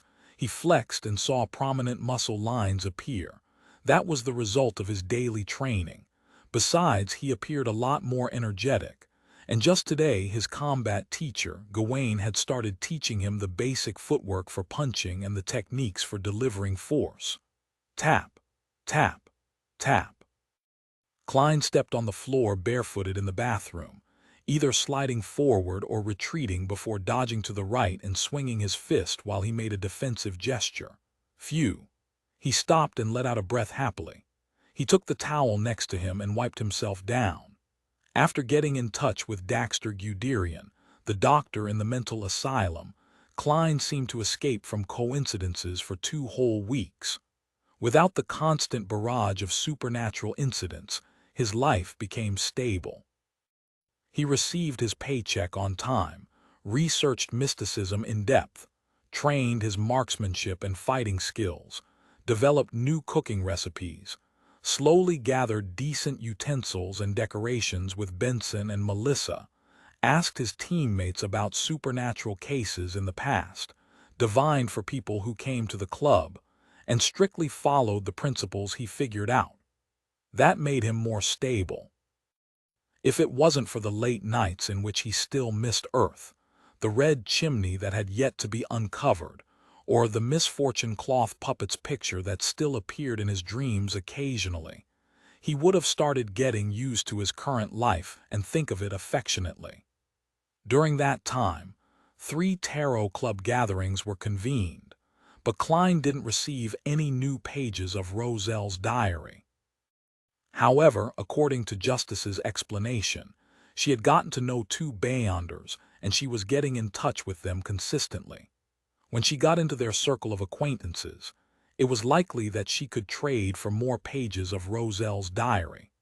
The Hanged Man also expressed that he had returned to land and was dealing with some matters. He would begin looking for more as soon as he had more free time. Besides, Justice felt that the 2 Beyonders whom she knew were potential targets to join the gathering. They both had decent identities as cover, with certain but different channels of information, as well as principles and unique characteristics. They were not the kind of people that would sell out a secret. The only problem was that they were only Sequence 9 Beyonders, which wasn't too suitable for a high-end secret organization like the Tarot Club. High-end secret organization. Sounds more like a pyramid scheme. Klein only let out a heavy sigh to cover up the fact that he was at a loss for words to reply to Miss Justice's complacency. He could only agree to observe the two Beyonders further. Of course, Justice wasn't the innocent and romantic maiden from before. She kept her guard up and never mentioned the names and traits of the two Beyonders. She was afraid that the hanged man would be able to identify her through that. Miss Justice said that she clearly feels the signs of the potion digesting. She might need another 3 to 4 weeks until she completes her acting as a spectator. My scheduled acquisition of the telepathist formula has to be brought forward. Klein threw aside the towel that he used to dry himself and put on his clothes as he thought about the tarot club from the day before. In the last 20 days, he had only met Daxter Guderian once. He had the idea of haste makes waste, so he merely chatted about the doctor's state and asked unimportant matters about the psychology alchemists. Given the speed with which Justice was digesting the potion, he had no choice but to begin thinking about how to get the formula of Sequence 8 telepathist from Daxter earlier. Klein buttoned his shirt and took another dry towel to wrap around his head to absorb the water in his hair. Compared to Justice, he was digesting the Seer potion even faster than expected. By this week, the sounds that he shouldn't hear and things that he shouldn't see had already vanished while engaging in cogitation or spirit vision. Flipping over the towel, Klein dried his hair again. He lifted his head to look at the door and muttered to himself, "The Seer principles that I've figured out are really efficient. Next week, I should be able to digest the potion entirely by next week. I have no idea where to get the single horn of a matured Hornicis gray mountain goat and a complete stalk of a human-faced rose required by the clown formula. Maybe I could do as Lady Dolly did and send in a special application. But that would definitely attract the attention of the higher-ups, and I want to develop at my own pace." The believer from the Aurora Order in the police department was found too, but I have yet to find out who this Mr. Z is. Henry said that he would complete the red chimney task before the end of this week. My private stash of money has returned to slightly more than £7, so at least I don't have to worry about making the final payment.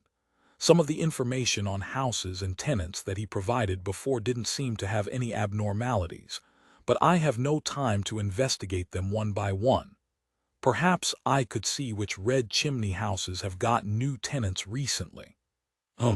That's one way to look at it. Sitting silently for another half a minute, he put on his black trousers, bow tie, and armpit holster. He then picked up his sweaty night training suit from the floor and tossed it into the laundry basket. He opened the door and exited the bathroom. He had just finished his Wednesday afternoon combat training, and he was still at his teacher Gawain's place. "Hello, Mr. Morty." Gawain's maidservant happened to pass by, and she quickly bowed. Klein nodded slightly and pointed at the messy bathroom. "Could you clean this up, please?"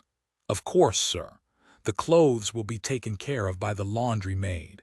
She'll come over at 6. The maidservant held her head low when she answered. Laundry maids had no accommodation or food included, so they weren't hired by only one household.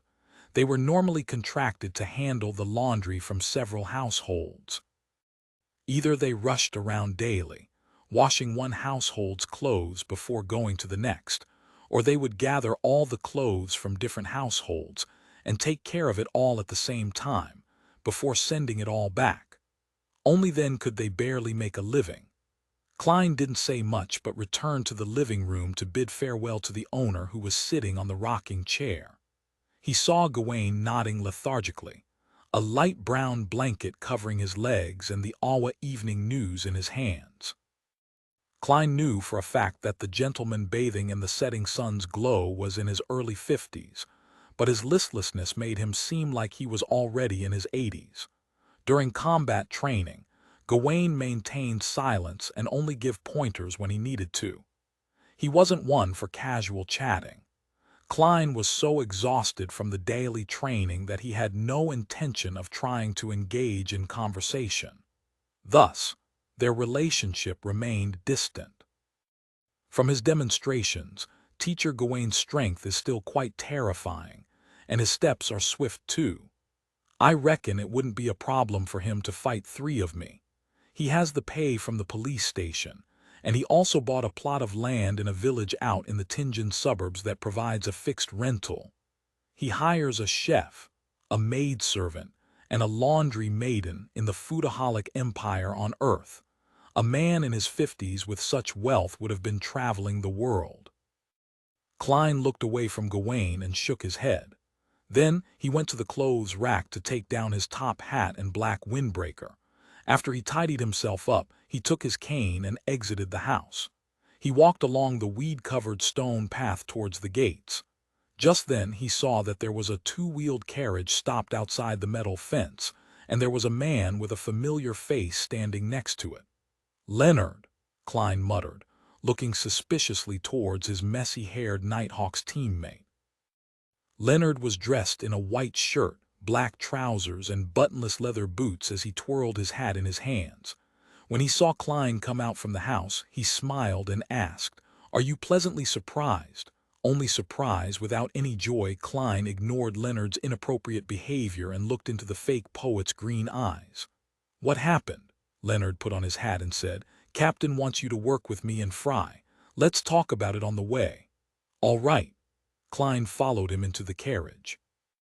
As the scene outside of the carriage flew past, Leonard took up the document bag by his side and threw it at Klein. Klein caught it steadily and took out a document. He then started reading carefully.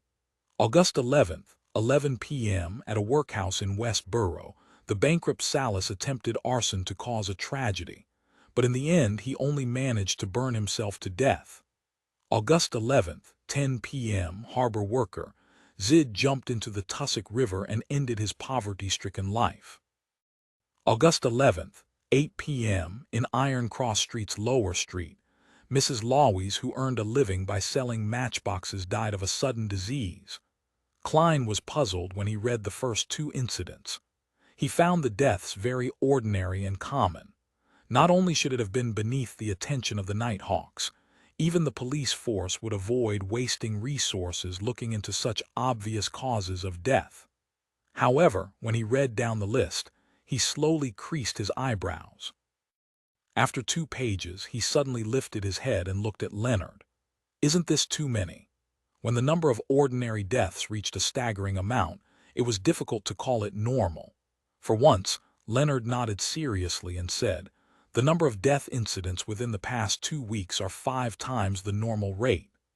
When the Tianjin police headquarters tabulated the data, they realized the problem and quickly passed it over to us, as well as the mandated punishers and the machinery hivemind. Although these death incidents appeared normal during initial investigations, Captain believes we should investigate them once more. It might require the help of divination or ritualistic magic. Klein said with a look of enlightenment, "I understand." Leonard snapped his fingers and said, "You, me, and Fry are in a team. He's waiting for us at Iron Cross Street's Lower Street. Sika, Royale, and Old Neil are in another team, investigating corresponding incidents in the North Borough. Captain is staying in the security company to respond to any emergencies." "Okay." Klein nodded solemnly and suddenly thought of something. He quickly asked, "Can I drop by my place and leave a note?" He had to tell his brother and sister that he couldn't dine at home that night because something has cropped up. Leonard laughed. "No problem, it's on the way." With that, Klein calmed down and read over the death incidents again, intending to find a link among the various names, times, and causes of death. Then he suddenly realized something. "Is this my first group mission after becoming a Nighthawk?" 119, the true Lower Street, Tianjin City, 2 Daffodil Street. Klein, who had left a note, locked the door and walked briskly towards Leonard Mitchell, who was waiting by the side of the road. Leonard's short black hair had grown a little over the month, and the lack of any grooming made it look messy. Despite that, his messy hair still complemented his decent looks, emerald-colored eyes, and poetic vibes. It exuded a different sense of beauty. Indeed, any hairstyle depends on the face, Klein lampooned inwardly. He pointed in the direction of Iron Cross Street and asked, "Is Fry waiting for us there?" "Yes." Leonard smoothed his untucked shirt and said casually, "Did you notice any clues when you were looking at the documents?" Klein held his cane in his left hand as he walked along the side of the road and said, "No, I cannot find anything common in their times, locations, or causes of death. You should know that any rituals involving evil gods or devils must be conducted within a certain time frame or using a special method." Leonard touched the custom-made revolver hidden underneath his shirt by his waist and chuckled. "That isn't an absolute rule. In my experience, some evil gods or devils are easily satisfied, as long as they have a particular interest in what is being asked of them. Also, a good number of the deaths seem normal. We have to omit them before we can arrive at the real answer." Klein glanced at him and said, "That's why the captain asked us to investigate once more, to eliminate the normal incidents." "Leonard, your tone and description tell me that you have considerable experience in this area, but you have only been a member of the Nighthawks for 4 years, with an average of 2 supernatural incidents a month. Furthermore, a large number of those were simple and easy to solve." He always felt that Leonard Mitchell was a little weird and mysterious. Not only was he always suspicious of him, believing that there was something about him. In addition, his demeanor also changed from time to time, sometimes quiet, sometimes arrogant, sometimes flippant, sometimes staid. Could it be that you've also had a fortuitous encounter, an encounter that makes you view yourself as a star in a play? Klein made a rough deduction based on all the movies, novels, and dramas he had watched in the past. Upon hearing this question, Leonard laughed and said, "That's because you're not a full-fledged Nighthawk yet. You're still in the training phase." The Holy Cathedral compiles a record of all supernatural encounters experienced by cathedrals of the different dioceses and hands it down to its members once every 6 months. Aside from your mysticism lessons, you can submit an application to the captain and request to enter Channy's Gate to read these records. Klein nodded in enlightenment. "The captain has never mentioned this to me." Klein hadn't had the opportunity to enter Channy's Gate up to this point. Leonard chuckled and said, "I thought that you were already used to the captain's style. To think that you are still naively waiting for him to remind you." Upon saying that, he added meaningfully, "We must be cautious of the captain if there ever comes a day when he remembers everything." "Would that mean a loss of control?" Klein nodded, his expression serious. He then asked, "Is the forgetfulness unique to the captain? I had thought that it was a problem brought about by the sleepless sequence." "Burning the midnight oil usually leads to memory loss. More accurately, it's a symptom unique to a nightmare. With dreams and reality intertwined, it's often hard for a person to differentiate between what is real and what isn't. They need to remember what isn't part of reality." Leonard wanted to elaborate further, but they had already arrived at Iron Cross Street and found corpse collector Fry waiting for them at the public carriage station.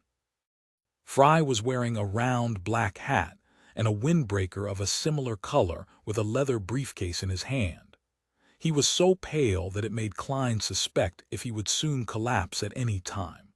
His icy aura made everyone else waiting for the carriage keep their distance from him. After nodding to each other, the 3 grouped up silently and walked past the Smyron Bakery before turning onto the lower street of Iron Cross Street. They were immediately faced with a din merchant selling clam soup, seared fish, ginger beer, and fruits were shouting hysterically for attention, causing the pedestrians to involuntarily slow down. It was already a little past 5. People were returning to Iron Cross Street, and the sides of the streets were becoming crowded.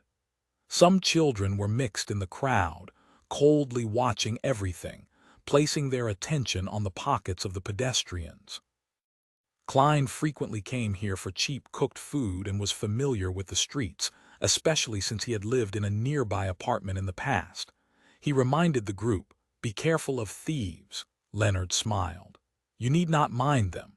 He pulled on his shirt and adjusted the holster of his gun, revealing his revolver. Suddenly, all the gazes fixed on them shifted away. The pedestrians around them instinctively made way. Klein froze for a moment, then caught up to Leonard and Fry with large steps. He lowered his head, trying hard to avoid being noticed by anyone he knew. Benson and Melissa still had dealings with the neighbors here. After all, they hadn't moved too far away. The three made their way past the area that had many peddlers and turned into the true lower street of Iron Cross Street. The pedestrians here were all dressed in old, ragged clothes. They were cautious of strangers wearing bright and beautiful clothes, yet there was also greed in their eyes, like vultures eyeing a meal, waiting to strike at any time. But Leonard's revolver prevented any accidents from happening. "Let's first investigate the death from yesterday. We'll begin with Mrs. Lawes, a lady who glued matchboxes together for a living." Leonard flipped his notes and pointed to a place not far away, first floor, number 134. As the three of them walked forward, children who were playing in the streets and dressed in shabby clothes quickly hid by the corner of the road. They observed them with eyes full of curiosity and fear. "Look at their arms and legs, thin as matchsticks." Leonard sighed. He entered building number 134 first. Air that was a mixture of numerous scents entered Klein's nostrils. He could faintly detect the stench of urine, sweat, and mold, as well as the smell of burning coal. Klein couldn't help but pinch his nose. He then saw Bitch Mountbatten, who had been waiting there for them. Officer Mountbatten had a brownish-yellow mustache and was envious of Leonard's rank of inspector. "Sir, I have already asked Lawes to wait in her room," Bitch Mountbatten said with his unique, shrill voice. He clearly didn't recognize Klein, who now looked more energized and proper. All he cared about was sucking up to the three officers in front of him as he led them to the Lawes family on the first floor. It was a simple apartment. There was a bunk bed laid upright inside the room, and a desk filled with glue and hard paper on the right side. The corner of the room was piled full of frames for matchboxes, while an old cabinet sat on the left, acting as a storage space for both clothes and cutlery. A stove, toilet, and a small amount of coal and timber occupied the two sides of the door, while the center of the room was occupied by two dirty mattresses. A man was sleeping under a torn blanket, leaving no space for anyone to walk. A lady lay on the lower level of the bunk bed, her skin ice cold. It was clear that she had lost all signs of life. Beside the corpse sat a man in his 30s. He had oily hair, looked dispirited, and his eyes had lost their luster. "Lawes, these three officers are here to examine the body and ask you questions," Bitch Mountbatten shouted, without any regard for the sleeping man. The dispirited man looked up weakly and asked in surprise, "Didn't someone already examine the corpse and question me?" He was dressed in a grayish-blue worker's uniform which had visible signs of being mended multiple times. "Answer when I tell you to. Why do you have so many questions?" Bitch Mountbatten berated the man, then turned to Leonard, Klein, and Fry. "Officers, this is Lawes. The person on the bed is his wife, who is also the deceased. According to our preliminary analysis, she died from a sudden illness." Klein and the rest tiptoed to the edge of the bed. The high-nosed, thin-lipped Fry did not say anything with his cold demeanor. Instead, he patted Lawes gently, signaling for the man to make way so that he could examine the body. Klein looked at the sleeping man and asked, "This is my tenant." Lawes rubbed his forehead as he said, "The rent for this room is 3 solely 10 pence a week. I'm only a worker at the harbor, and my wife made 2.25 pence per crate of glued matchboxes. Each crate H has up to 130 boxes. We also have a child. We can only rent the rest of the space to someone else. We only charge us solely a week for the mattress. I have a tenant who's helping out at the theater, and he's not back before 10 at night. He sold his rights to the mattress in the daytime to this man. He's the person who watches over the gate of the theater at night, so he only pays 6 pence every week. Hearing the other party stammer as he explained, Klein couldn't help but look at the crate in the corner of the room. One crate had 130 matchboxes and only earned them 2.25 pence, about the cost of 2 pounds of black bread. How many crates could she manage a day? Leonard surveyed the surroundings and asked, "Was your wife acting abnormally prior to her death?" Lawes, who had been asked similar questions, pointed to the left side of his left chest and said, "From last week, well, perhaps the week before, she said that she felt stuffy in this area and couldn't catch her breath." "The precursor to a heart condition, a normal death," Klein interrupted. "Did you see how she died?" Lawes recalled. "She stopped working after sunset. Candles and gas are more expensive than matchboxes. She said that she was very tired and asked me to talk to the kids and let her rest. When I saw her again, she had already stopped breathing." Lawes could no longer hide his grief and pain when he said that. Klein and Leonard asked several questions but could not find anything unnatural about the death. After they looked at each other, Leonard said, "Mr. Lawes, please wait outside for a few minutes. We are going to conduct a thorough examination of the corpse. I don't think that you'll want to see that." "All right." Lawes stood up anxiously.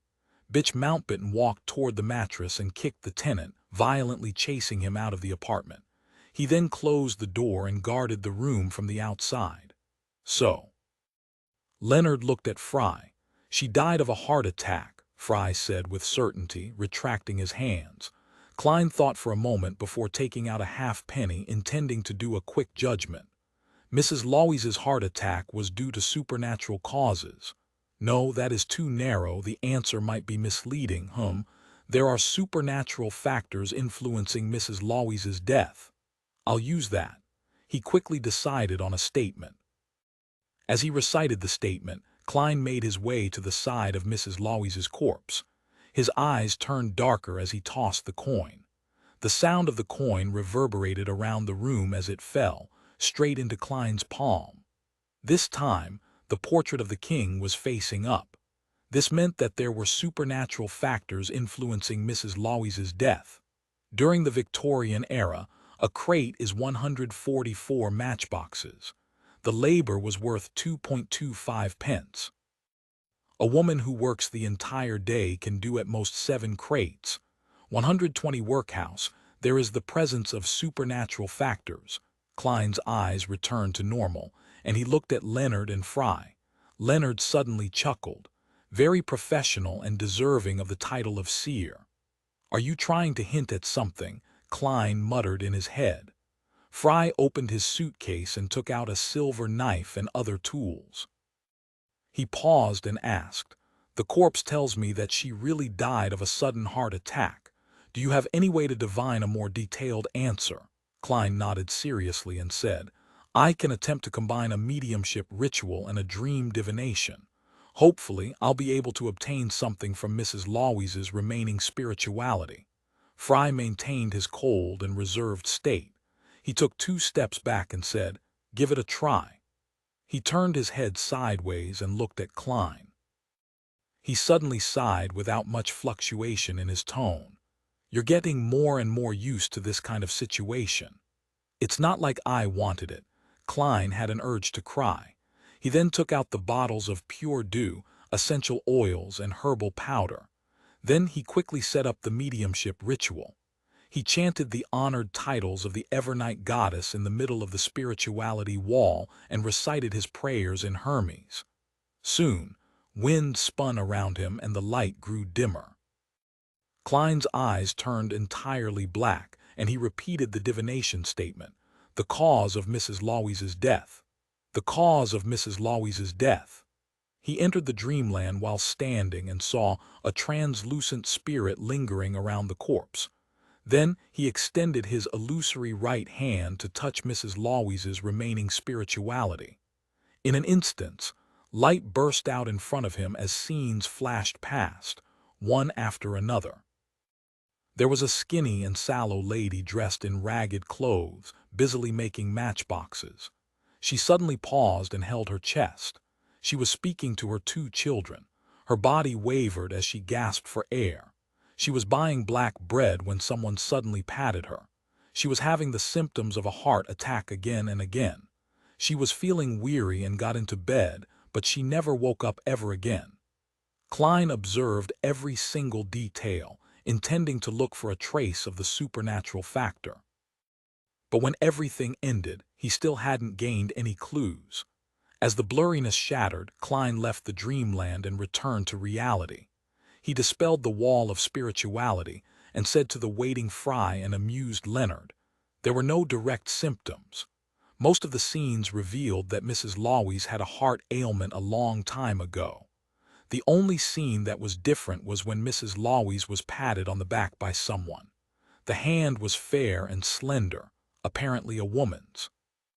For such a family, they wouldn't go to a doctor unless they're very, very sick.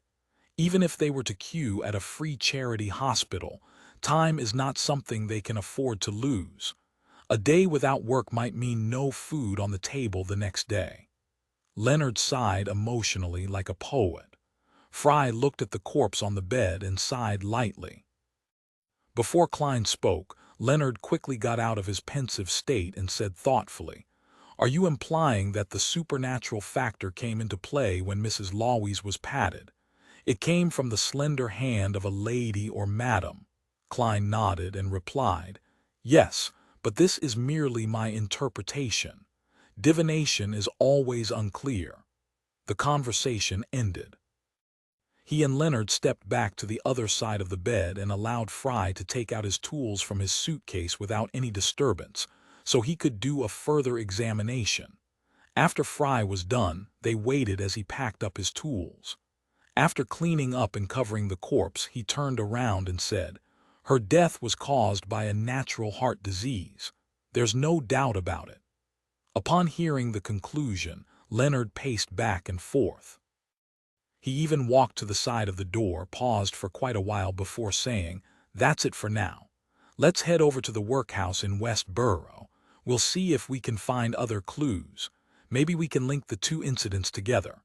Okay, we can only hope, Klein agreed, still filled with puzzlement. Fry picked up his suitcase and while skipping and walking, he carefully went across the 2-floor mattresses without stepping on anyone's blanket. Leonard opened the door and walked out of the room first. He told Loweys and the tenant, you can return home now. Klein thought for a moment before adding, don't be in a hurry to bury the body. Wait for another day as there might be one more thorough examination. All right, officer. Loweys bowed lightly and replied in a hurry. Then feeling numbed and lost, he said, actually, I don't have the money to bury her just yet. I have to save for another few days, just a few more days.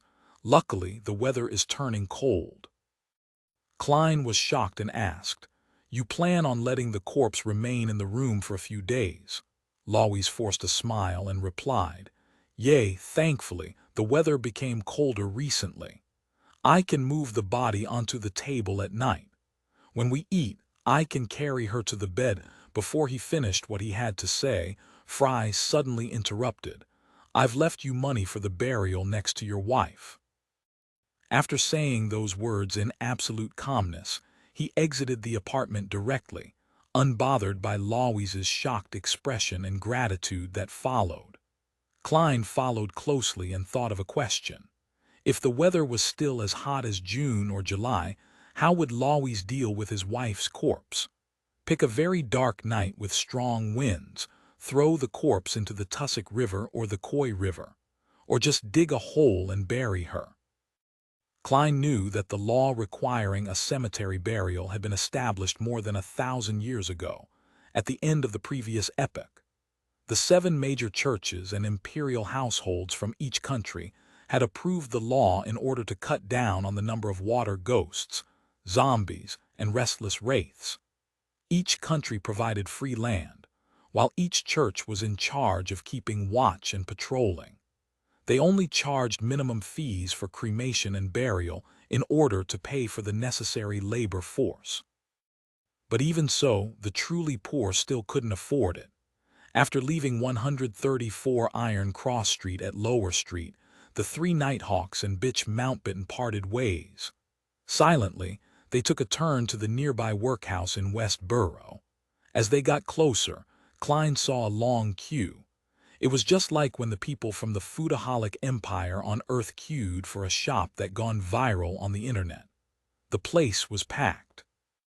"There's about 100, no, closer to 200, he muttered in surprise. He saw the people queuing were in tattered clothes with numb expressions. They only occasionally looked towards the door of the workhouse impatiently. Fry slowed down and said coldly, "There is a limit to the number of homeless poor each workhouse will accept daily. They can only take them in based on the queue order. Of course, the workhouse will examine and refuse entry to those who fail to meet the criteria."